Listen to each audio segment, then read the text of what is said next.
How's everybody doing tonight? Is everybody tired? Everybody awake? Ready to I feel go, like, man. yeah, I feel like I'm running on fumes, but I got that adrenaline, like Christmas Eve when you're a kid, you're staying up all night and you're trying to fight from falling asleep, but you're just so excited about tomorrow, the next day. That's right. That's right. All right. So here we go, guys. Welcome into another episode of the Turn Fantasy Golf Podcast. We're calling this episode the last call from the Masters, or before the Masters. I think I've got on the notes that this is Masters Eve we're sitting on right here. We got our man Rob from Rotoballer, a fellow Rotoball content provider. Has a show. What you say your show is called? The Approach. Is that right? Yes, sir. That's right. The Approach. And of course, I got my friend here, Joe Nicely, lead golf editor at rotoballer.com. Joe, first of all, tell us what Rotoballer's got going on for the Masters before we get into what we got to talk about tonight. Yeah, we got anything you need, AP. It's last call for alcohol over at Rotoballer. You can head over there and you can check out Rob's Pivots articles over there, which is a new addition to our content this year and something we're really proud of and happy to have Rob doing that for us. Our buddy Byron, the Model Maniac, it's just such a fun read. His Breaking 100 betting article, definitely want to recommend that. And then, Spencer Aguiar, the reigning FSWA Golf Rider of the Year, kind of heading things up over there from a premium perspective. So head over to rotoballer.com. You can sign up using our promo code TURN. Get a discount on that. If you just want to check us out for the Masters, we offer a weekly pass. Spencer will be popping out showdown content all throughout the Masters. That's premium. So you definitely want to sign up to get access to that, and we appreciate you checking us out. That's right. So, Rob, like I said, appreciate you coming on. It's good, like you said before we came on, we were talking about, we got another guy here from the Southeastern Conference. I hear you're a big Blue fan. Is that right? Oh, a huge Big Blue fan. Not only from the SEC East. And so I was telling you, I don't say it often because we're rivals, but I'm actually looking forward to talking with a few Vols fans. I think I told Joe when you came on the Approach that I almost reached out to you all in the SEC tournament if you all wanted to place a bet, and I'm glad I didn't. But, I know we're rivals, and, when it is SEC play, I want you to lose every single game. But once you get into the tournament, like I bet you all, I had an outright on you all before the SEC. I root for you in the tournament. I was rooting for you to go all the way. So I'm not like one of those fans that hates your rival. I want to see the SEC do well. I want to see Tennessee do well. But in league play, and obviously when we play Kentucky, I want y'all to lay an egg. Yeah, I don't blame you. I definitely think that in the last decade, or I'd say last 20 years, the Tennessee-Kentucky basketball has gotten a lot more juicy. It seems like every year it's a fist fight. Yeah, well, in football, in the last 5 years, ever since Stoops, he's made that rivalry a little bit more competitive. I mean, you all still have the large upper hand in that, but made us a little bit more competitive. Yeah. I mean, SEC's fun, but guys, we're here. But we could have a whole podcast about SEC stuff, but and I'm sure everybody in the North would love to hear that. But let's get on to what we're here to talk about. This is the last call of the Masters. Our goal was when we brought you on, Rob, is we're going to kind of go through some guys that have some high ownership, and this is what you do best. Talk about pivot moves, and without further ado, first of all, is there anybody right out of the gate that you've kind of circled that you've been on from day one and stayed on and despite their ownership, or you can talk about their ownership, whichever? Yeah, well, the first guy would be Victor Hovland, and it's really maybe inflated my love for him this week because of his ownership is so low. So he's under 12% projected right now. And there is so much course history, weight into the Masters, and rightfully so, that, there's evidence that supports that. And so the reason I think Hovland's ownership might be so low, one, he's only played here twice. And if you just look at the results they're not going to blow you away. But his first start, when he was an amateur and one low amateur, so and his first start even seeing Augusta. And so take that with a grain of salt. And then last year he finished, I think, tied in for 21st, and he did so with a triple at hole 1 on Thursday. And if he just pars that hole, he finishes tied for 10th. So again, a big if. But so I think his course history is maybe a little bit skewed. But then you just look at outside of around the green, which I know is not his strength. And nobody will let you forget it, but he just ball strikes the hell out of the golf ball, ranked second in proximity and on approach in the last 24 rounds. One of the best driver of the golf ball in the last 6 months. At under 13 and 12%. Gosh, that is a steal of Victor Hovland at 10-1 as his salary. So that's the first guy I landed to. What about you all? Anybody that got your eye initially and that you stuck with? Joe, go ahead, because I got a lot to say about this. So go ahead. Yeah, I mean, I think maybe we all do, because this is such this week does have so many moving parts to it. So I try not to let ownership dictate completely what I'm doing, but there are some obvious things. At the top of the board, the thing that jumps out to me is Justin Thomas. I think he's going to be far and away the most popular player up there, but it's with good reason. I mean, he's a guy that I think most of us probably circled heading into this week, but it's going to be interesting to see just where that ownership gets in different contests. At this point, you want to kind of start looking, at least me personally, I'm looking at a Scotty Scheffler.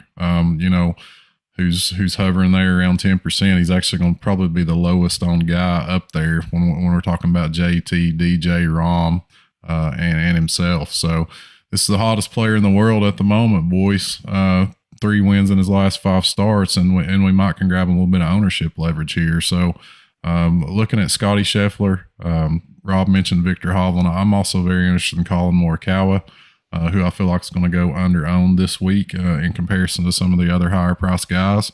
So just up there at the top of the board, you kind of got to maneuver around JT a little bit, I feel, even though I think we kind of all agree he's an excellent play and an excellent player.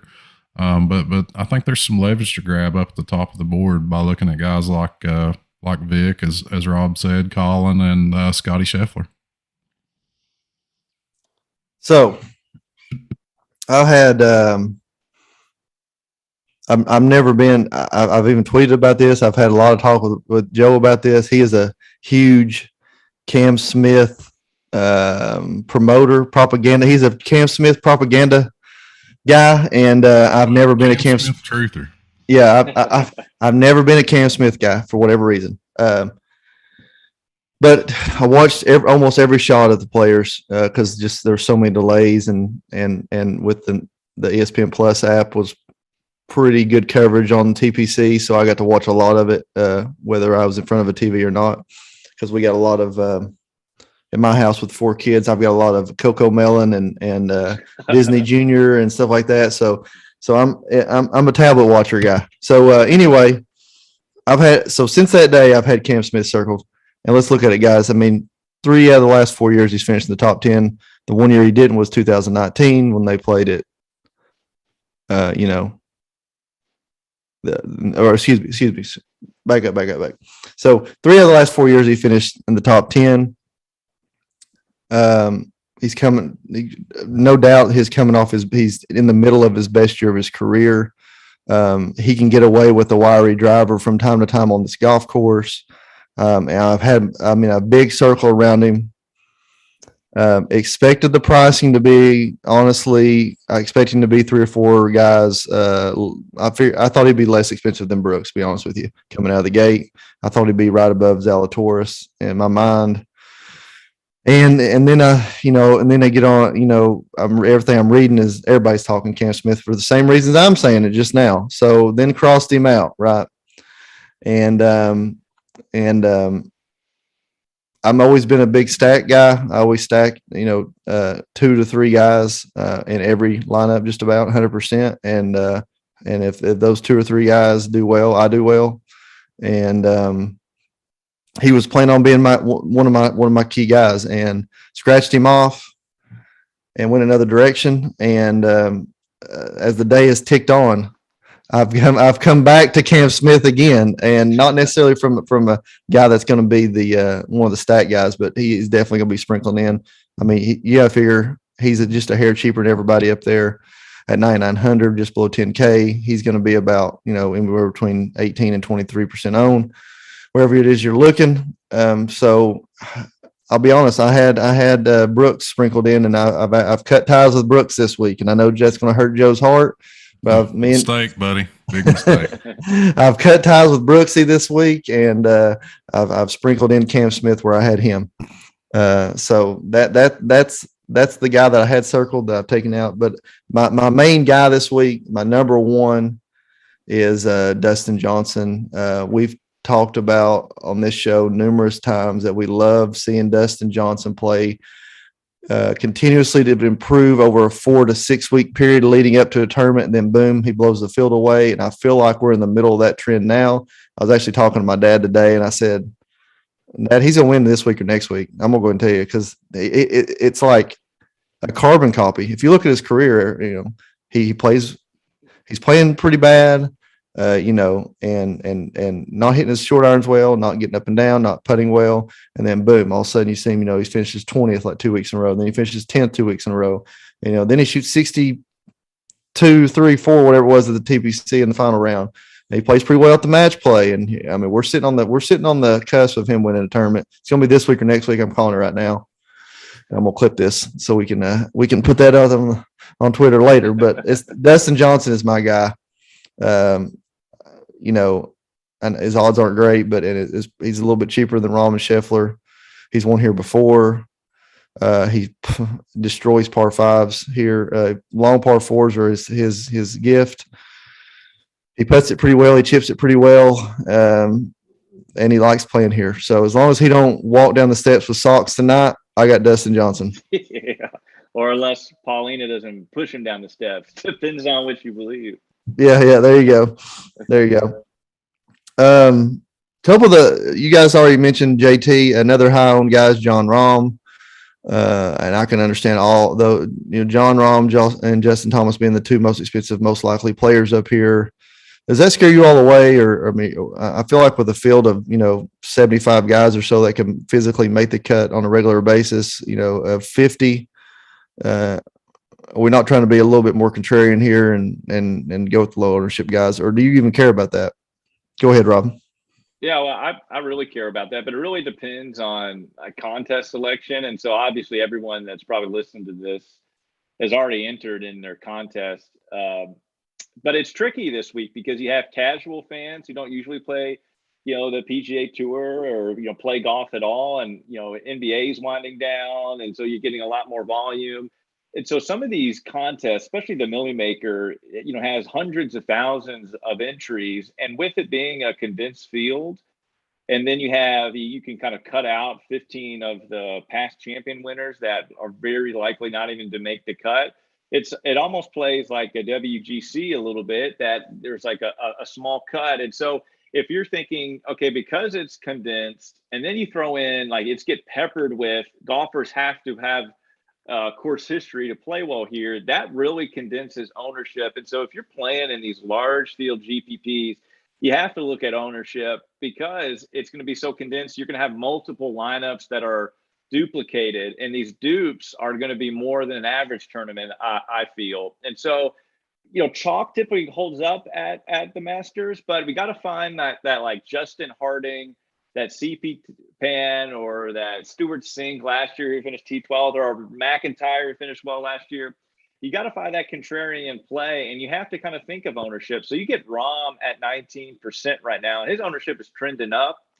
And there's no evidence to back this up, but I kind of believe with golfing or with sport, or maybe anything in life, when it kind of rains, it pours. And so Rahm is, struggling with the putter, and we've seen that. And when you kind of have, something that's kind of been solid for so long, kind of, that strengths turn into a weakness, it can, be toxic and infiltrate the rest of his game. So I'm just worried that there's bad karma, maybe is a better way to play it, as it rolls with John Rahm. Like he's getting unlucky breaks. And so he just doesn't have that maybe good energy. And so that could be just and likely is a justification not to play him. But I'm fine with that justification if it's, if he's almost 20% owned. I would much rather go to a Colin. I love your DJ call.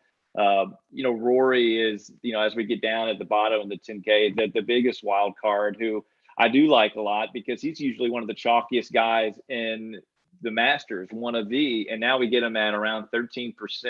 That's an ownership discount. So, there's a narrative around Rory that he likes it soft, and we get a lot of rain the last 2 days. Maybe this sets up well for Rory. But to answer your question, I think ownership matters obviously every week, but maybe even more important this week.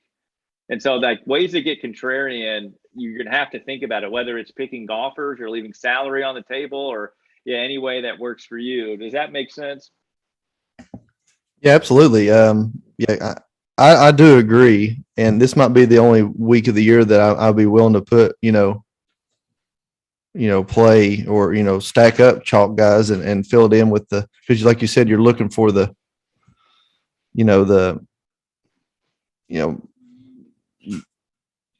Corey Connors to finish tied 8th, when he's the chalk. And then you're also hoping, that John Rahm finishes top 10 like he has like the last 19 years he's played here, it seems like. And same thing with I didn't realize that. I had no idea that Rory had finished like top 10 like 8 times in the last 19 years or something. I had no idea because it's just so quiet. And I'm interested to see. What about you, Joe? Are you staying away? Is the ownership a concern to you with the field like this? I try to be mindful of it, but I don't try to let it. I try not to let it dictate what I'm going to do. If there's a player that I really, really like, I'm not gonna not play that guy because his ownership's a little high. I'll try to get contrarian in other spots in my lineup. I'll take cumulative ownership into account, but I'm not going to let ownership dictate me coming off a guy that I really like, that I've researched and feel really confident in. I don't want to abandon ship Wednesday night, just because a certain ownership projection number beside a guy says a certain thing. But at the same time, and Rob touched on it, I think a lot of it comes down to contest selection. If you're playing in the $15 Millie Maker this week, it's got 300,000 plus entries. I think it's smart to be a little contrarian, to try to mindfully be contrarian in that type of tournament. That's where I am on ownership. I feel like it's important. I want to take it into account, but I also don't want to let it completely dictate what I'm doing as far as coming off a guy that I really like. A guy like Rory, Rob kind of touched on. I want Rob to put his professional hat on here for a second. I think this tournament for Rory is much more of a psychological problem than a physical one. And I just don't know about Rory holding up in this thing. I could maybe see a late charge, like him coming from behind. But this seems to be a psychological thing with he and Augusta National at this point. You got any thoughts on that, Rob? Yeah, and again, a lot of it is just wonderings, and I think you nailed it right on the head. That it's this is for his career Grand Slam, and for so many years he's asked about it every single time he steps on the property. And again, I don't know if this is what he's experiencing, but with that pressure, one thing that happens with pressure is it activates the part of the brain of fight or flight, and you start getting like the what ifs. Like, what if I never get it? What if I don't get it? Or just like, hey, I need this. I have to have it, where it's almost like desperation. Well, and anytime you get in fight or flight, you have the opportunity for the fear part of the brain to take over. And if it's fear-based, your body, mind, and emotions all listens to it, and your body kind of almost hedges its bet in a way. Just like if I'm a receiver and I'm in the slot and I'm going over the middle and I get hit hard by a linebacker because the quarterback overthrows me, and then I run the same play the next time, I'm going to get alligator arms without even thinking it as a way to protect me. Our mind works very similar, and so we don't play loose. We don't play in a state of flow. We don't be free. We're more playing in like the conscious mind about like what ifs, and it's fear based. And so again, all that is just wonderings. But I believe you're 1,000% right that it's just mental with Rory, and it just has been like his whole game is now because he hasn't played well, comparative to when he was number one in the world. So it just doesn't look like a free golf swing, a free golfer. It looks very calculated, very thoughtful, and it's just hard to play golf that way. Yeah, I agree, man. And I mean, I don't want it misconstrued. I love Rory. I would maybe other than Tiger, I would like to see Rory win this week more than anybody else. But I just don't know that he can get there. I mean, we've seen him, say he's not taking this tournament as seriously. We've seen him say he's only focusing on this tournament. We've seen him play the week before this year. Played Valero last week, so I think he's just kind of all over the board. Heard a lot of people that really like him. I know the course history is great and certainly the talent's there, but when you start comparing him to some of these other guys up the top, that's just a concern for me with Rory is kind of the psychological aspect with him in this tournament. If they're on the back nine on Sunday and they're on 15 and they're tied, and it's Tiger and Rory, who are you all pulling for? Luis Usa's an 85-1. Louis would be cool too. Yeah. Well, I think there's a pretty interesting juxtaposition there. We saw what Tiger did in 2019 down the stretch, and we've seen what Rory's done a couple times, including I think 2018 when he's in the final group with Patrick Reed. Basically played himself out of that thing within the first couple of holes. So there again, it goes back to a little bit of mental toughness required down the stretch in this event this week. Yeah, and like the year Charles won, which I think was like 11 or 10, just totally fell apart. Put it in the woods on number 10, and kind of gift wrapped it to Charles. So yeah, it's just very mental. As rock solid as statistics are and the strokes gain things that we can pull from and going to rotoballer.com and optimizing lineups and everything. In reality, we just use statistics to either defend or give a reason why we do or don't want to play somebody. And I'm about the same way. If I have a decision to make, I'm gonna look at ownership. Other than that, I'm probably not gonna look at it. If I'm having to decide, let's say between in this field, I've already kind of made up my mind, so I'm not going to say that. If I'm looking at pulling the trigger on a Sungjae M versus at possibly a 6 to 7% owned versus Adam Scott, who's going to be 12 to 15% owned, Sungjae M, no doubt. If I'm trying to make that decision.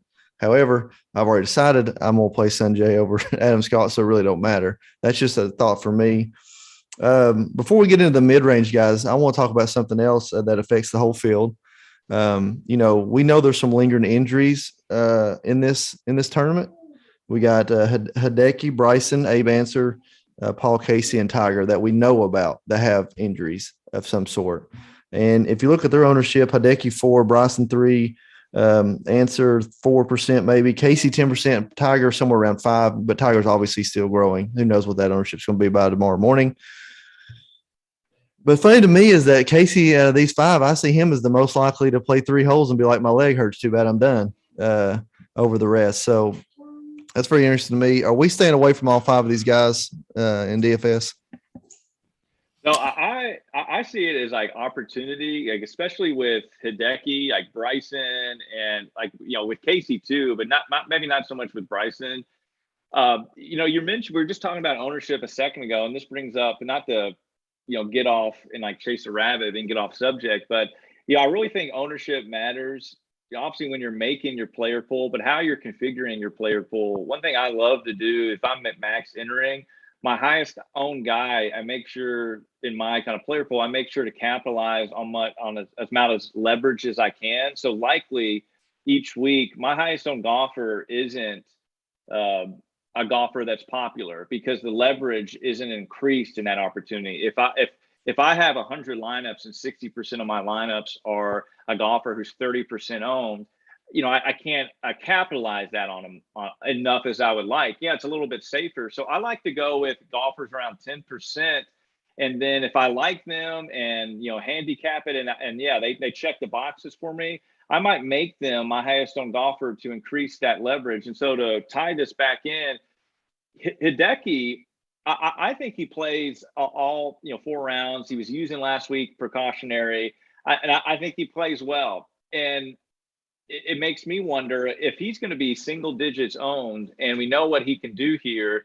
Gosh, that gives you an amazing opportunity for leverage if he does, in fact, play well at single digits, because everyone's afraid to play him. And now, could he go wrong, or could it go wrong and he withdraws after round 1? Yeah, but I'm willing to risk that every single week for the rare occurrences it kind of works out for me. It reminds me a little bit, it's not as exaggerated, but at the Open when Morikawa won, he was talking earlier in the week about, his irons were just feeling weird off the turf. And a lot of people freaked out and they were like, running with their head cut off. And he went on to win. And then everybody was like, gosh, I originally loved Colin and I got off on him. And so when there's fears of injuries or, kind of just narratives that exist, like travel and things like that, there's opportunity for ownership. So, I don't know if that really answers your question. I kind of took that and ran with it, but yeah, I just, that's how I conceptualize it and how I see something like Hideki in ownership.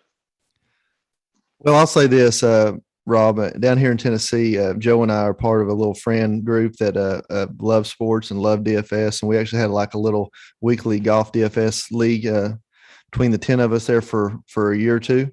And we had this thing called the list. And once you stuck it to us, you got put on the list. It's really hard in East Tennessee to get off that list. And Hideki pulling out of the TPC minutes before his tee time. Joe, I know, has him penciled in with a Sharpie on that list. And I don't know if he can come off of it this quick. What about it, Joe? He ain't a coming off this week. No Hideki for me. I totally get where Rob's coming from, and I actually agree. I'm a little more concerned about the Hideki injury than it sounds like Rob is. I didn't like the WD last week. I think he was out there kind of as a warm up, so you'd think he could get through that entire tournament in an attempt to kind of knock the rust. So that's concerning to me a little bit. As far as Bryson goes, he was never on my list, never on my radar this week. I just don't like where his game is right now. I don't like the fit on this golf course. I think he's negatively affected by the lack of green books, which we're seeing that in every event now, but just don't like him on this layout at the moment. So Bryson's just a complete non-factor for me this week. If he beats me, he beats me. That's kind of a stand I'm willing to take. I think you have to take some on a slate such as this with, a salary scale that's so packed. Tiger, I won't have any DFS exposure to other than just maybe a little bit in GPPs, a tiny bit. I'm actually pretty interested in Abe Answer. I think this is a guy that would be garnering a lot more popularity if it weren't for kind of that weird WD last week. I wish we'd had a little more injury info on him. Maybe it's been out there and I just haven't heard. I've been trying to kind of track some stuff down, not had any luck with him. But, I'm probably most interested in Abraham Answer out of all that group, including Paul Casey. Yeah, I'm with you, Joe. I'm just concerned. And I don't know, is it just me or does it seem like this year the injuries have been more of a thing? Maybe it's just the recent wounds being healed, but I'm definitely. Yeah, it's always frustrating, man. It's not something that happens super often. But when we do have a couple of weeks pop up like we've had this year, that kind of bubbles back up to the surface. I think the frustration with the lack of kind of clear injury reporting, which is kind of a broader scale issue than just the DFS one. It's something that the PGA Tour should probably try to figure out, but nevertheless, it's a frustrating thing when it does happen. So I totally get you. And it feels like it's kind of been something going on here the last few weeks. Okay, guys. So let's just lead, since we're talking about injuries, let's just lead right into Tiger. What's our thoughts on him this week? And I'll go first this time. I said it last night. I clearly see him making the cut. I see him, being around par probably for the week, and seeing those wincing looks that he always gives whenever he's not playing great, but not playing bad. Maybe making 3 birdies and 3 bogeys around. That's kind of what I see this week going like all week long. And it'll be the foot and the ankle will be a major discussion piece on every interview about how it hurts, the pain he's enduring. This is not a knock on Tiger. I love Tiger. If he wins this week, I'll be probably crying like a baby. But that's just my thoughts. That's how I see this week going with him. So I'm definitely out on him. But I do see him competing and making the cut.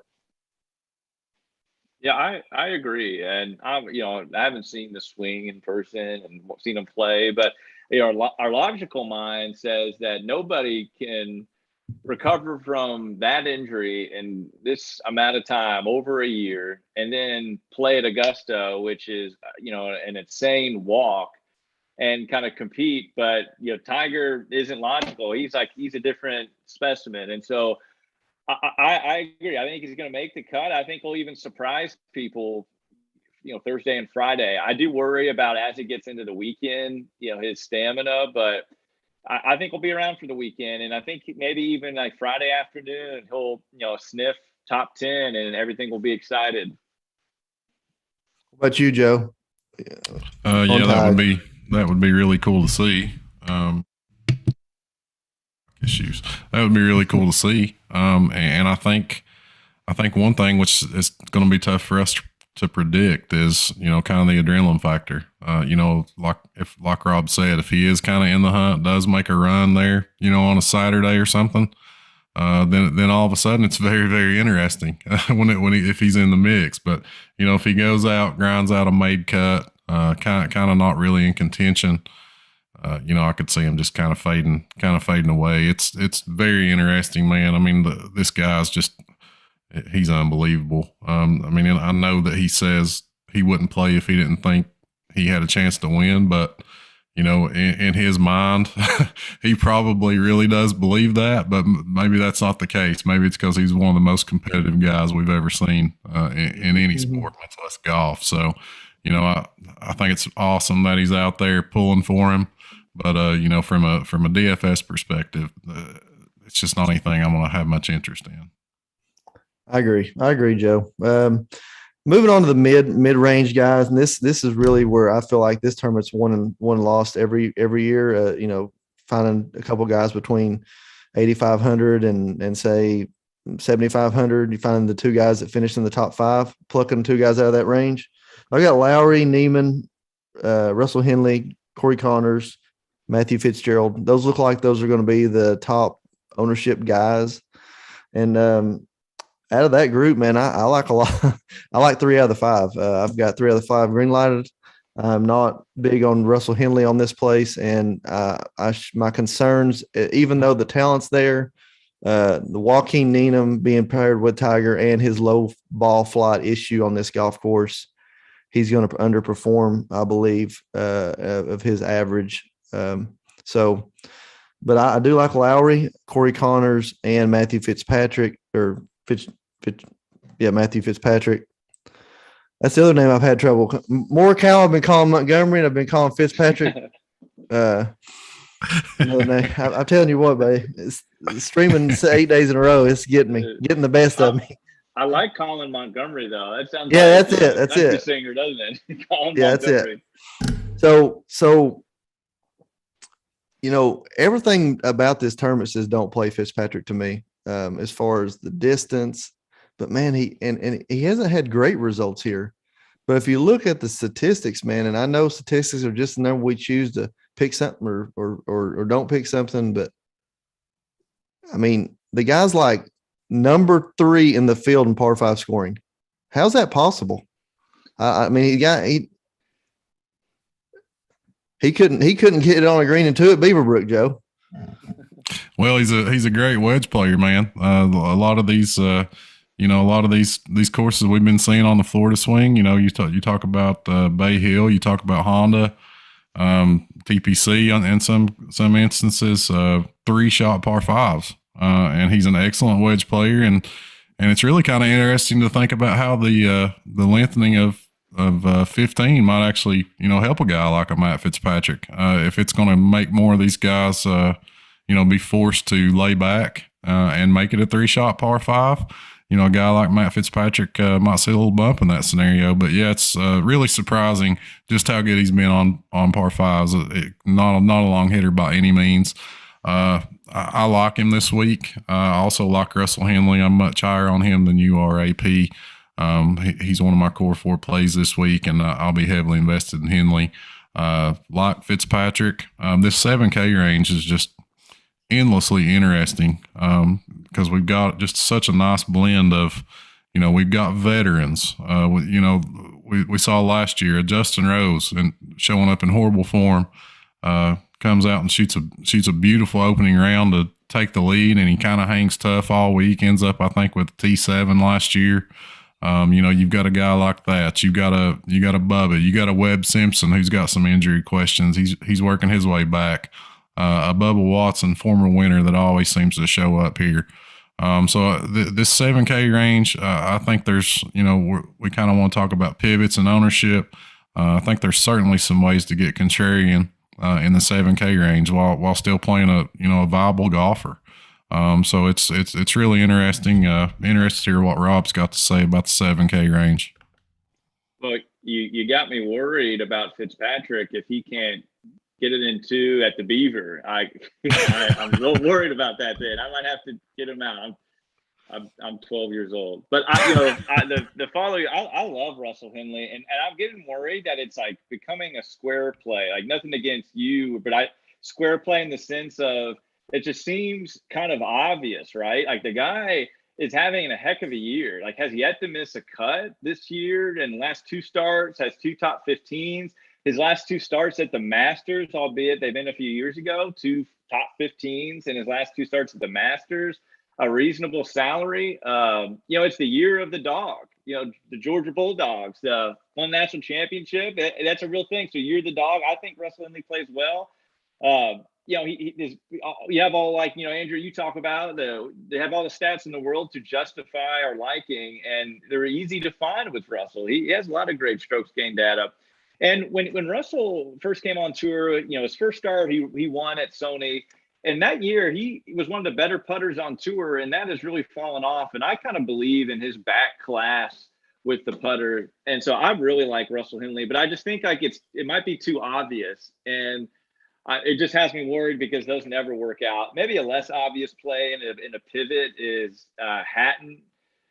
He's been in excellent form too, especially in the spring. I think in his last 3 starts, he has a 2nd, a 13th, and a 21st. Gained strokes on approach and his last 2 or 3 in a row. Played well at the Valspar. Hasn't had the greatest course history at Augusta, but he's kind of playing better. He got a T18 here last year. That's his best result so far. But he is exceptional at putting. He leads almost every, or is near the top in every key putting statistic that there is. And so if he can just keep his ball striking form and allow his putter to do what his putter does, I think will continue to improve in his Masters, kind of history, and he'll play well this year. So I really like him. And if there's another guy in the 7K range, it's Max Homa, who again is a debutant, first time here, but it just seems like he would fit well. Hits his long irons well, plays well in difficult golf courses, streaky with the putter. But yeah, as a guy that maybe might go low owned or low-ish owned, that could maybe sneak in a top 15 and help your lineups out, Max Homa is my guy. So I was listening to a podcast today, and I've been on this trend where I don't listen to any shows before I get all my data in, and then I go back and listen later. And they were talking, Max Homa is going to be pretty high, decently high owned as well. And he is, when I say decently, he's going to be double digits. How's that? He's in 7,100.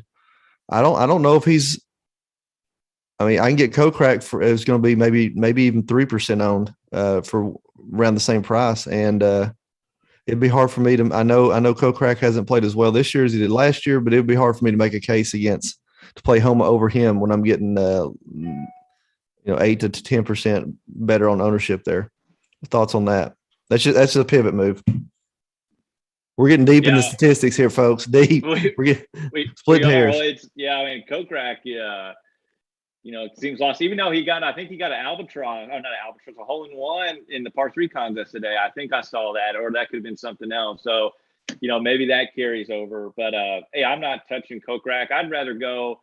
The ownership numbers I'm looking at, Kokrak isn't much lesser owned than a Bubba Watson, and so Joe talked about him really well.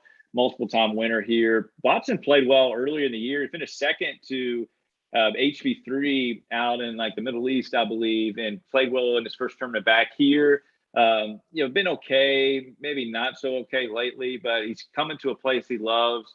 I want to get your all's opinion on Robert McIntyre. He's like turning into like the new girl at school that like everybody loves. And I think it's the T12 and his like current form is like combining to make him like we'll kind of say a chalky sleeper play.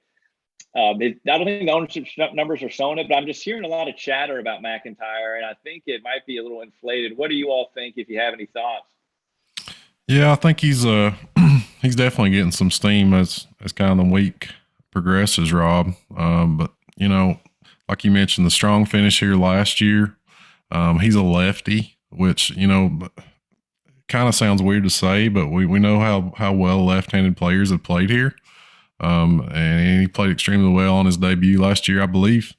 He was first or second with 20 or 21 combined birdies and eagles last year. So, the kid certainly proved he was able to score at Augusta National. And he went on to play really well in the Open Championship. So, I think there's just a couple of things there that are sticking out for people. When you look at this stuff for as long as we have, going on 10 days, 2 weeks, whatever, how long we've been looking at this salary scale. You got time to dig in, and I think there's enough there with Robert McIntyre that's kind of making him pop for people. I don't mind him. I don't love him as a chalky value option, but he's a guy you can look at down here in this range. There's a lot of talent down here, man. Cameron Young, I feel like is a guy that could kind of be this year's Will Zalatoris. He might pop out of nowhere and kind of surprise people. I know we know who he is. Folks that play PGA DFS regularly are aware of Cameron Young. I don't think the kind of the greater golf community as a whole is. Talking about just the casual fan that watches, on a Sunday afternoon. So, I think we could see some big things from Cameron Young. He's a really talented player. Yeah, so let's get down in the long shot range. I've got the 3 hot guys in the low sevens or besides Bobby Mack I got Hogue, who's a first time player. I've got Peters, who has a good finish here at one time, but we know he's got all the talent to be a really a rock star in the golf world. We saw a little bit of that life back in the match play, what we thought he could be 5 years ago. And then like somebody like a Brian Harmon, who really the course shouldn't fit him, but he seems to have decent results here. Those guys, maybe are going to be pushing double digit ownership. We're going to need to get into the 6K range this week, because it's going to be hard not to put a couple of guys at 9K and above in your lineup. So where are you guys looking at down here in the 6K range? I love Hoagie, but let's be honest, first time player. I was listening to Nagels and Andy Pope today, and he said Tom's probably taking this in a little bit, and having a good time with it. First time there. So what does that concern you at all when you're dipping down in there? Under normal circumstances, I love him, but the first time playing here makes you a little nervous. Yeah, I love the 6K range for a lot of reasons. One, because of the condensed field, there's going to be more likelihood that these players make the cut than any other tournament. So if we're thinking of it as it's like a WGC, then it can maybe be more beneficial to go the stars and scrubs approach, because some of these long shots are going to have a better chance to make the cut. Yeah, the field is tougher, but again, you also got the Larry Mizes and the Mike Weirs and the past champions that are in the field. So I like the 6K range a lot. And I will just say one thing that kind of tends to happen as you get in the 6K range is that you don't want a 5 of 6 and the 6K golfer to mess up your 6 of 6 percentage. So we can really overthink and just be kind of freak ourselves out with a 6 of 6 percentage in the 6K. So point being is make sure you're thinking more on what can go right for a golfer in this range than what can go wrong.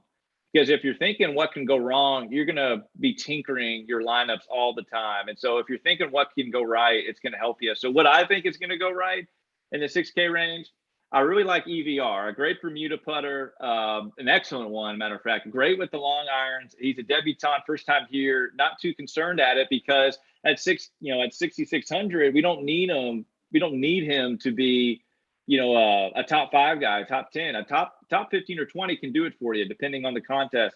Also like his countryman, Bezaitanu, kind of for the same reasons. Another great Bermuda putter, better around the greens. Hasn't been playing well ball striking, but I think there's tons of upsides. I'm really high in just his overall talent. I'm with you on Hoagie. Straka is another guy that has played well recently. Obviously won, I believe at the Honda, then kind of played well at the Players like him. My favorite play in this sicko range, which is the 6K range, is Stuart Sink. I tied 12 here last year. Sneaky driving distance. I think in the last 24 rounds, he ranks 24th in driving distance in the whole field. 14th in driving distance within the whole field over the last 24 rounds. And he's playing well. Played well at the Valspar. He gained 5.1 on approach. He's going to Hilton Head next week where he's going to try to repeat, but it's 6,400 and really low owned. Sink is kind of flying under the radar, and he's with his length and how he finished last year and his form. 6,400 could do it for me if I'm trying to fit in some high salary guys up top. Yeah, I'm probably the most Stuart Sink salesperson on the internet, I would say, wouldn't you, Joe? In 2020 and 2021 for sure. Yeah, we've definitely had some Stuart Sink exposure lately, and it's actually went really well for us. I brought him up last night when we talked with Tambo down here. It's kind of one of my favorite sleepers, and I'm in lockstep with Rob on this. I think he's flying under the radar. He's a veteran, which is going to scare a lot of people off, but still got plenty of distance off the tee, and obviously knows this course well and can play well here. And as Rob mentioned, the Valspar. His most recent start of the year was also his best start of the year. So the arrow's pointing up for Sink heading into this week. Yeah, I love Stuart Sink. I think his son's still in the bag. He's had major success since his son's been caddying for him. I wouldn't surprise me if top 15, top 10, Okay, so guys, I feel like we're coming to a close on tonight's episode. So Rob, what we do at the end of every episode, we ask, we find out who our heart and who our dart is, and what we define those as our heart is who we really think is going to win the tournament. The dart play is the guy that, you're throwing the dart across the room. It's going to land on a long shot. And I'm going to throw one more thing in there since it's the last call for the Masters. We're going to say throw a wager out there that we just can't not love. We had the PJ Tout go on here and gave us a guaranteed lock on the low am. So I'm gonna ask that for you all too tonight. Starting with you, Rob, who is your long shot of the week, what we call the dart play? The long shot, and I don't know if what you're considering long shot, but I got him at 55-1, and that's Adam Scott, a previous winner here, excellent in wind, which it is going to be windy for the first 3 days at least. But surprising, with Adam Scott, what we know about him is not surprising. His ball striking has one of the best swings literally ever on tour. But his putting's been incredible. He's been one of the better putters here recently in a number of statistics of 3-putt avoidance, and then on fast Bermuda greens. I think he's rakes out he's third in the field. So pretty surprising. Again, obviously one here. He's kind of my longest shot. And for a guy that, my head is, and it's not, a sexy pick because it's so popular. I watched SportsCenter at the Masters today, and they picked JT. you go on Twitter, everyone's picking JT. I'm picking JT. I have a little bit of bias from him because he's from, where I'm from, kind of in the same neighborhood, so to speak. So I'm a big JT guy. I know his dad well, Mike. He's my pick to win, and it's not just for that bias. He's hitting the ball as best he can. He's attaching himself to Tiger at the hip. Rom, called. He said he's getting a dissertation from Woods a little bit, so he knows how to, or he's getting to learn how to work your way around Augusta. It just feels like his time. And then a best bet. I'm not. I'll fully honest. I'm not the best at kind of betting and finding that. But something I think would be kind of great value. I might go with if there was a bet that top 20 play on Stewart Sink, and that might be, I would imagine that might be 4 or 5 to 1, but it could be worse, could be better. So that might be my bet if that was out there. All right, Joe, your turn. We've held off all week, but give our heart and dart of the week. You've had a long time to think about it. Who's yours this week, Joe? Yeah, I've maybe had too long to think about it, man. Waffling back and forth, going all over the place. I'm locked in with my heart, man. I've only made 3 outright bets this week, and my biggest bet was on Brooks Koepka at 20 to 1. I love him from a DFS perspective as well. The ownership has moved up as the week has progressed, which I'm kind of bummed about. I was hoping maybe we could catch him a little bit lower. But, I love his toughness. I think he showed enough this year as far as form. I think the motivation's there. Hurt in last year's Masters, but, it's a guy, the last 3 majors of 2021 finished inside the top 6. When the PGA at Kiowa and the U.S. Open, I mean, we could realistically be talking about this guy winning 2 majors last year, kind of backdoored at the Open. But I love Brooks in this spot, especially when we look at some of the other numbers. I know Rob mentioned JT, who I also love, and Phil has a good chance. But, when you see 12, 14 to 1, and Brooks at 20, and with the cheaper DFS price tag as well, that's just where I'm going. My dart, I don't know that he's a dart anymore. Russell Henley is probably my favorite kind of value-ish play on the board if we're talking, DFS wise. I love him over on FanDuel. I know a lot of people don't play over there; they play on DraftKings, but he's extremely cheap over on FanDuel at just $9K on that salary scale. Also affordable on the DraftKings slate at $7,900. So Russell Henley's my dart. And Brooks Koepka is where my heart is this week. Okay. All right. My dart play of the week is probably not going to be considered dart from a DFS perspective, but it's a dart play from the standpoint this is his first time ever going through the gates at Augusta. We haven't had a first-time winner since Fuzzy Zeller. That's well documented. Almost had Willie Z last year. Sam Burns wins the Masters this year. That's as a dart play for me. You can find him, I think, as high as 50 to 1 in some places. That's who I think wins, or that's my dart play of the week. And I've tousled back and forth between 2 guys on who I think is actually going to win from a hearts perspective. And I was totally in 100% fade mode on this guy until I heard the interview. And I wrote it up in the on the round table tonight that from a DFS standpoint, I told you all my number 1 guy is DJ, but I really think John Rahm wins this tournament. And puts on the jacket. I know he's been struggling with the putter, and I'm really not sure what it is. Did not play great at the match play, but he played better than he has been. But he feels with his game and his skill set, it just makes a lot of sense on this golf course. So I'm just gonna stick with John Rahm on that. As far as the biggest value I've probably ever seen ever, I come across it today. First round only. Stuart has I don't even have to say his name. Stuart Hagstad. Yeah, Hagstad. The mid-am who finished 36 a few years back, played, and I think it was Sergio played with him and said, "Man, this guy got some serious game." He's matched up with Sandy Lyle in the first round, minus 250. And I think that's pretty good. I think Sandy Lyles maybe broke 80 like one round in the last decade. So I like that a lot in the first round. Easy money. So anyway, guys, I know that's Andrew, out there. Andrew, before we get out of here, just we're kind of closing things out before this tournament gets kicked off. Before we get out of here, I've had a couple people ask me about the weather, and with what we had going on with the players, I feel like it's worth addressing. And if you guys have heard anything, chime in. But from what I'm seeing, the heaviest wind kind of coming in is supposed to be Friday afternoon. With gust up to maybe 30 miles an hour. I'm seeing. I've seen them listed as high as that. But I also think it's supposed to be pretty breezy Thursday afternoon. So I don't know that there's a huge advantage. Just kind of wanted to see if Rob had looked into that at all, or if you've seen anything, Andrew, on the weather, because I've had a couple people asking me about that.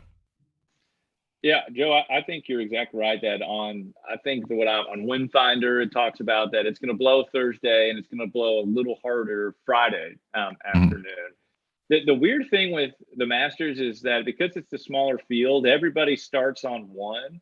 Yeah. And the tee times aren't like the splits of the AM PM on the Thursday, Friday aren't exactly fair. Like you have a guy like Sepp Straka who starts, I believe, and I could be wrong, but I believe early in the morning tomorrow, but then also has an AM, it's a late AM, but still an AM tee time on Friday. And so if you can get both AM tee times on Thursday, Friday, that's a huge advantage because it's going to blow the hardest in the afternoon. Then on the other end, you got guys who are going to, in the final group, and you got some studs. It's like Scott, Rory, Brooks, who start off in late afternoon, and then it's like late AM they play their next day. So it's a little weird how the Masters organize the tee times. And so, but I really don't think it's something that should scare people off. Maybe if you have like a tiebreaker, you're between one or two golfers, go to the golfer that might have the easier, play earlier in the morning or earlier at both days. But it seems, 5 to 6 miles per hour isn't a large difference. So it seems a little, fair is a wrong word, but fair-ish. Yeah, I'm with you, man. I haven't seen anything to make me feel like it's necessary to start going into kind of tee time stacks or anything. Mm-hmm.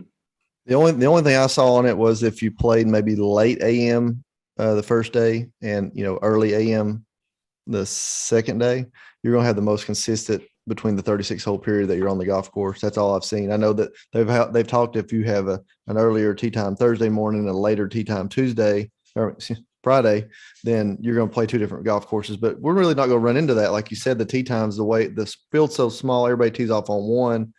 It was a lot wilder whenever they repaired every round. That was a lot wilder back in the day, but that's not the case anymore. But Rob, man, thank you for coming on tonight, and love to do it again. Thank you for all of our guests so far this week leading up to this is the last call of the Masters. I feel like we've covered just about every end and probably a couple of things a few times. So appreciate you coming on. Long live the Big Blue and the Big Orange rivalry forever. Love to play golf sometime. You said you come down to Knoxville a few times. Give us a ring anytime. He's Joe Nicely. I'm Andrew Putters. You have listened to the Turn Fantasy Golf Podcast, brought to you by Rotoballer.com.